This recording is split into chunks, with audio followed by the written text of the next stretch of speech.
러브 인 브리즈번 제11화 절벽의 끝은 새로운 세상의 시작이다.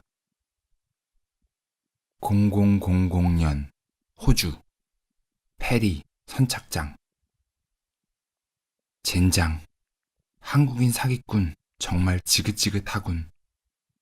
그는 빈정대는 말투로 남자를 노려보며 속으로 말했다. 네, 그러시군요. 돈이 필요하세요? 얼마를 드릴까요? 아니, 전부 다 가져가시지 그러세요? 그는 이제 그런 수법은 익히 잘 알고 있었기 때문에 보란듯이 남자의 앞에 지갑을 꺼내 보여주려고 주머니에 손을 가져다 댔다. 하지만 지갑은 없었다. 기가 막히게 빠르군. 벌써 내 주머니에서 지갑을 슬쩍 했어. 망할. 그는 너무 화가 나서 남자의 얼굴에 펀치 한 방을 날리고 싶었지만 나이도 꽤나 있어 보였기에 참을 수밖에 없었다. 점점 거칠어지는 그의 말에도 남자는 호탕하게 웃으며 아무렇지 않다는 듯 전혀 개의치 않는 눈치였다. 당신이 지금 도망간다면 난 끝까지 쫓아가서 당신의 엉덩이를 걷어차 주겠어. 하지만 이쯤에서 포기하고 내 지갑을 내놓는다면 당신을 용서해 줄 수도 있지. 허튼 소리 그만하게. 내가 자네의 지갑을 슬쩍 하기라도 했다는 건가? 그게 아니라면 왜 내 지갑이 깜짝같이 사라졌을까? 처음부터 지갑을 가지고 있지 않았으니까 당연히 없을 수밖에. 남자가 그를 비웃듯이 입꼬리를 살짝 올리며 말했다. 뭐라고요? 이 사람이 그걸 지금 말이라고 해? 당장 내 지갑을 내놓으라고. 그는 남자에게 달려들었다. 남자는 재빠른 동작으로 한 발을 슬쩍 빼며 옆으로 이동했다. 레슬링식 하단 태클로 남자를 들어버리겠다고 생각한 그는 남자가 옆으로 비켜나자 달려오던 속도를 이기지 못하고 중심을 잃으며 옆으로 꼬꾸라졌다. 이제 그만하게. 난 정말 자네의 지갑을 훔치지 않았어. 자, 보게나.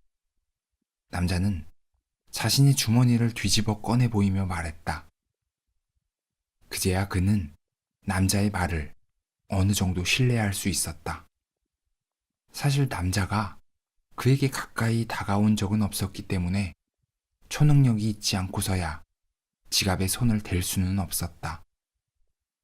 깔끔한 검은색 니트에 가지런히 뒤로 넘긴 머리카락 사이로 감출 수 없는 흰머리가 몇 가닥 보였다. 얼굴은 제법 잘생긴 호남형이었지만 미간과 이마에 주름이 깊게 파여 있었다. 하지만 겉모습으로는 나이를 전혀 가늠할 수 없는 묘한 분위기를 가진 사람이었다. 몸이 다부졌다. 이길 수 없는 상대 같았다. 저놈의 할아버지에게 당하다니. 그는 분했지만 참을 수밖에 없었다. 용건이 뭐예요? 그는 바닥에 그대로 앉았다. 일어나게 친구.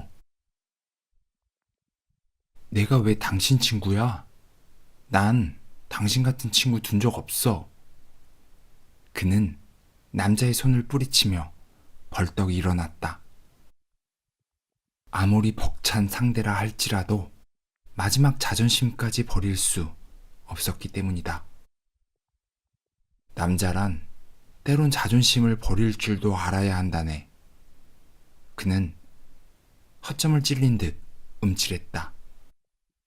그래서 용건이 뭐냐고요, 할아버지. 자네에게는 믿음이 좀 필요하겠군. 내가 자네 이름 한번 맞춰볼까? 어디 한번 맞춰보시죠. 그는 콧방귀를 뀌었다. 김준호, 고향은 경기도 김포시, 하성면 전류리. 당신이 어떻게? 그는 놀라지 않을 수 없었다. 이름뿐만이 아니라 자네의 모든 것을 알고 있지. 심지어 자네가 알지 못하는 자네의 비밀까지도. 그는 남자가 무슨 말을 하는지 알 길이 없었다. 자네의 기억 속에 존재하는 엄마는 어떤 모습인가? 자네가 어릴 때 멀리 떠나갔던 엄마는 돌아온다는 약속을 지키지 않았어. 그래서 항상 겉으로는 도망간 엄마를 경멸하는 것처럼 말했지만 사실 속마음은 그렇지 않았지. 자네는 그런 엄마를 항상 그리워하며 살았던 거야. 그는 무슨 말을 해야 할지 몰랐다. 남자는 누구도 알지 못하는 그의 어두운 과거를 너무나 정확히 알고 있었기 때문이다. 놀랍지 않은가? 이래도 나를 믿지 않을 텐가? 당신의 정체는 2008년 3월 1일 호주 브리즈번. 준호는 어린아이처럼 새근거리며 자고 있는 그녀의 얼굴을 부드럽게 쓰다듬으며 속삭였다. 유진아, 내가 두려운 것은 과거가 아니라 바로 이 순간이야. 지금 이 순간도 언젠가는 과거가 되고 말 테니까. 만약 그때 너가 내 옆에 없다면 난 오늘을 너무 그리워할 거야. 브리즈번으로 다시 오자. 꼭 되돌아오자. 그녀가 갑자기 웅얼거렸다. 뭐라고? 자는 거 아니었어? 하지만 그녀는 여전히 잠들어 있었다. 신기하게도 그녀는 그의 말을 알아듣기라도 한 것처럼 말을 했다. 그리고는 손을 뻗어 그의 품으로 들어갔다. 3월 2일 아침, 익숙한 호텔로 돌아와서인지 기분 좋은 아침의 소리가 그녀를 잠에서 깨웠다. 새들의 지저귐, 보타닉 가든의 나뭇잎들이 바람에 부딪히는 소리들, 그리고 유독 아침에만 들려오는 커피잔이 서로 부딪히면서 만들어내는 소리까지, 이 모든 것들이 아침이라는 도화지에 부드러운 그림을 그리고 있었다. 그녀는 창문을 통해서 보이는 사람들의 모습을 관찰했다. 멀리 거리에는 더위를 피해 아침부터 도로 공사를 하고 있는 덩치 큰 호주 아저씨들, 그리고 공사장과 어울릴 것 같지 않은 핸섬한 청년까지. 그들은 오늘 안에 일을 끝마치고 싶지 않은지 전혀 서두르는 기색이 아니었다.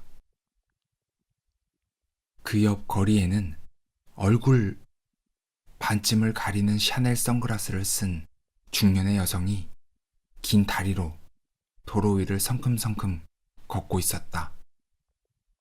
한 손에는 텀블러를 들고 다른 한 손에는 검은색 숄더백을 걸친 채 가동기를 멈추었다. 그리고는 남색 양복을 말끔하게 차려입고 역시나 검은색 선글라스를 쓴 대머리 아저씨와 이야기를 나누고 있었다. 두 사람은 잘 알고 있는 사이로 보였다. 여성은 통이 넓은 검은색 기지바지에 흰색 블라우스를 입고 하이힐이 아닌 큼지막한 아디다스 운동화를 신고 있었다. 유진아, 거기서 뭐해? 그가 눈을 비비며 일어났다. 그녀가 고개를 돌려 그를 보고 말했다. 사람들의 모습을 보고 있었어? 특별한 거라도 있는 거야? 그녀는 미소를 지으며 고개를 가로저었다. 1시간 후, 두 사람은 거리를 두고 밖으로 나갔다. 밖으로 나오니 아침 햇살이 한가득 그의 얼굴로 쏟아졌다. 잡았다. 누군가 준호의 손목을 강하게 잡았다. 다른 한 손으로는 그의 옷을 움켜쥐고 잡아당겼다. 그러자 그의 옷이 줄어들어 마치 어린이 옷을 입은 것처럼 보였다. 강한 압박감이 느껴졌다. 깡패 매니저였다. 씩씩거리면서 한편으로는 드디어 잡았다는 쾌감을 느끼고 있는 듯 했다. 변장하면 내가 알아보지 못할 줄 알았지? 왜 이러세요? 준호는 이 상황을 어떻게든 벗어나야 한다고 생각했다. 당신 말이야, 순진한 남의 배우 꼬셔서 이게 뭐 하는 짓이야? 나이도 먹을 만큼 먹은 사람이 말이야. 내 처음부터 이럴 줄 알았다고. 무슨 소리세요? 왜 이러시는 겁니까? 이 자식이 정말 쓴맛을 한번 봐야. 그만해요. 매니저가 준호의 얼굴에 크게 한 방 먹이려고 주먹을 꽉 쥐었을 때 마침 그녀가 나타났다.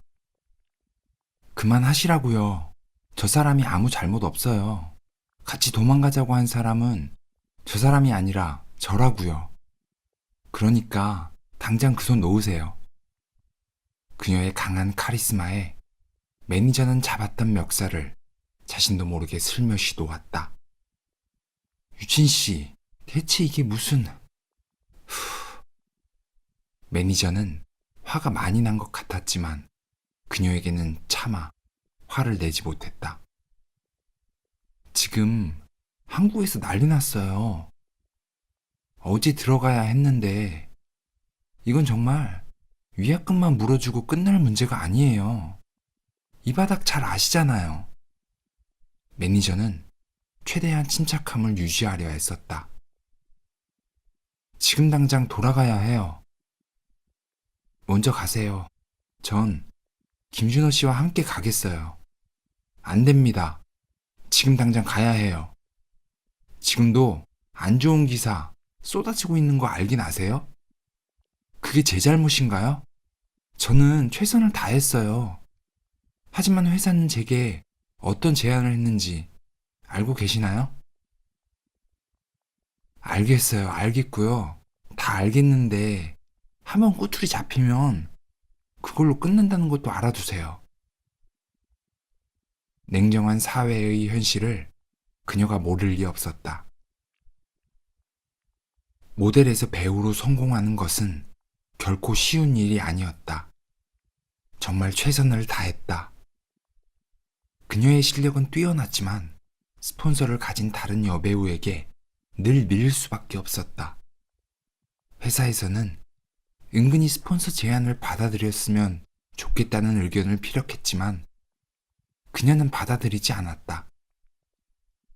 정말 밑바닥에서부터 그 누구의 도움도 없이 성공을 이루어낸 것이다.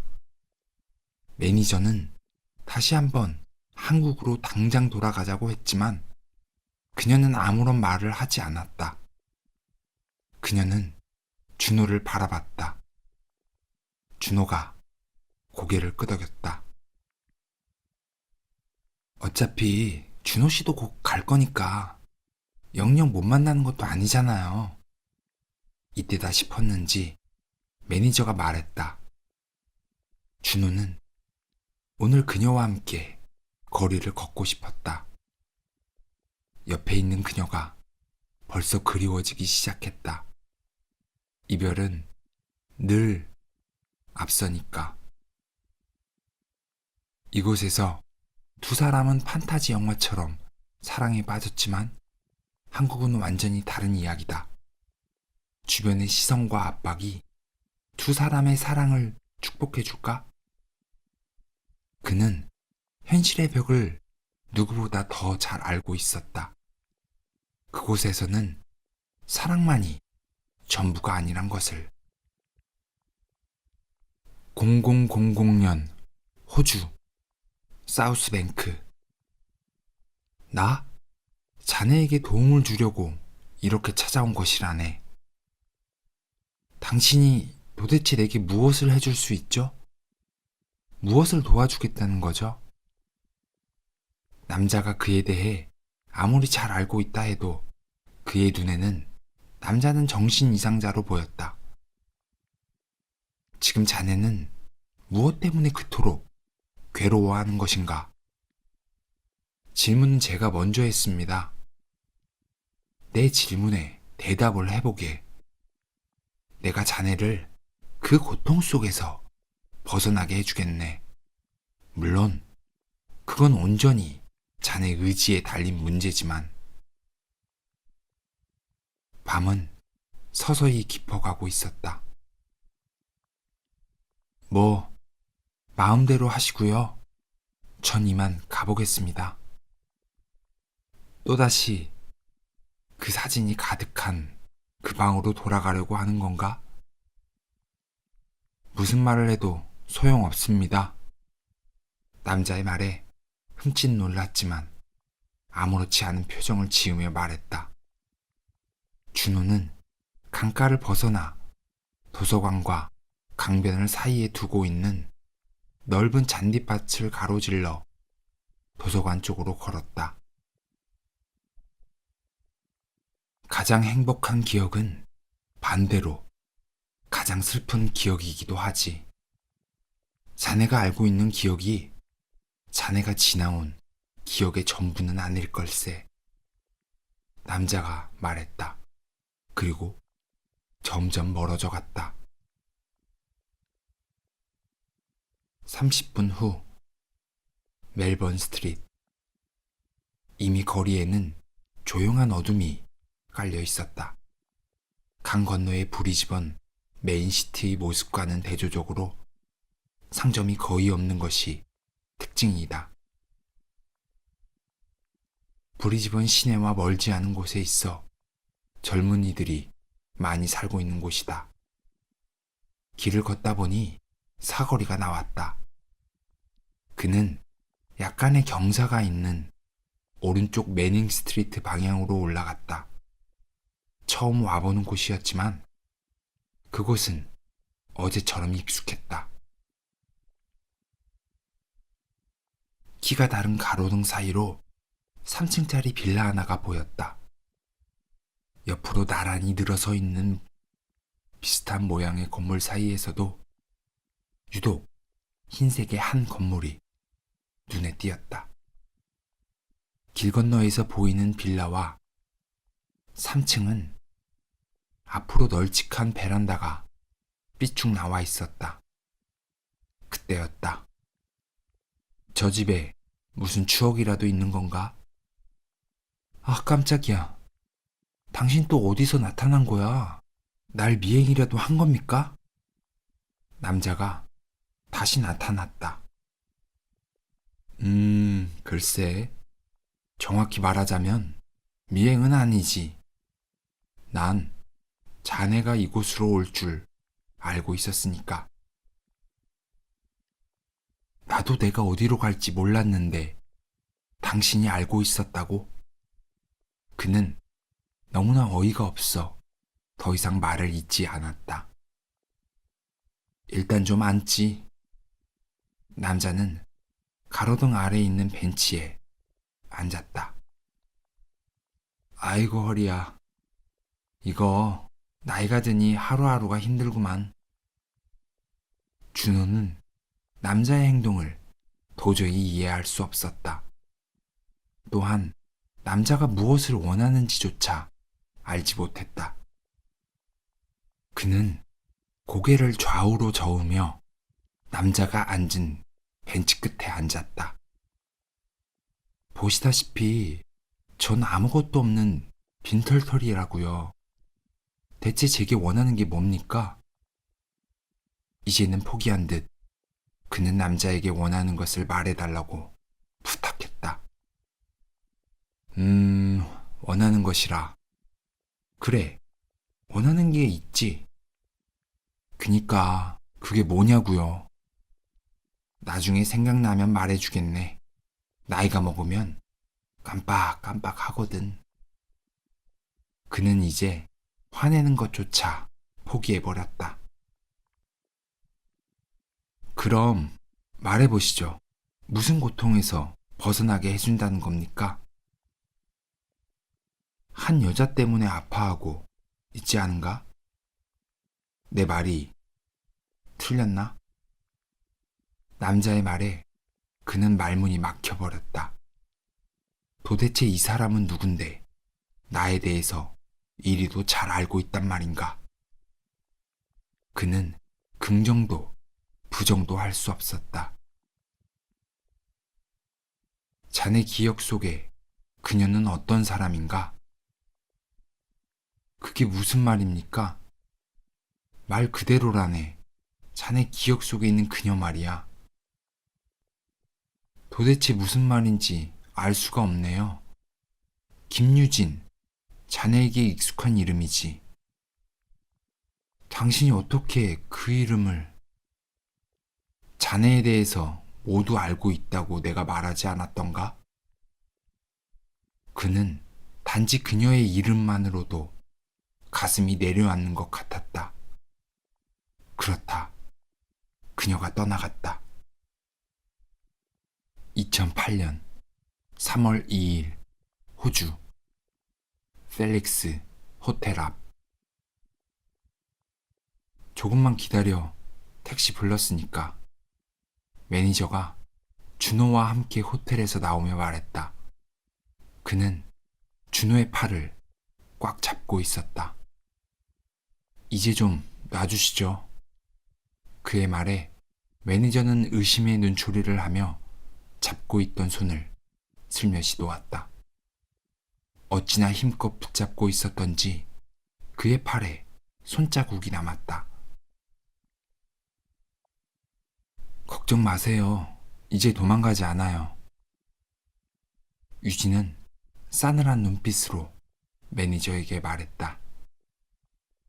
망가졌던 준호의 삶을 그녀는 단 며칠 만에 지옥 같았던 고통 속에서 꺼내주었다.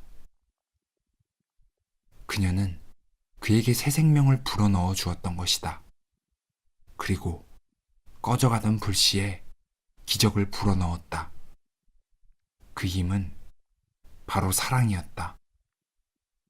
몇 주 전까지 골마있던 그의 상처가 아물어가고 있었다. 잠시 후 오렌지색 외건 스타일의 택시 한 대가 멀리서 달려오고 있었다. 택시가 호텔 앞에 정차하자 매니저는 그녀를 먼저 태우려고 했다. 잠시만요. 도망 안 가요. 조금만 시간을 주세요. 매니저는 잠시 망설였지만 이내 고개를 끄덕이고 먼저 택시에 올라탔다. 오늘도 날씨 참 좋지? 그가 말했다. 이제 현실로 돌아가는 타임머신을 탈 시간이네. 그녀가 아무런 말 없이 고개를 끄덕였다. 순간은 멈췄고 다른 세계의 시간이 시작되었다. 그녀가 매니저에게 300불을 받아와 준호의 손에 쥐어주었다. 밥 먹어. 택시는 시야에서 사라져갔다. 이제 꿈에서 깨어나 밥 먹을 시간이었다.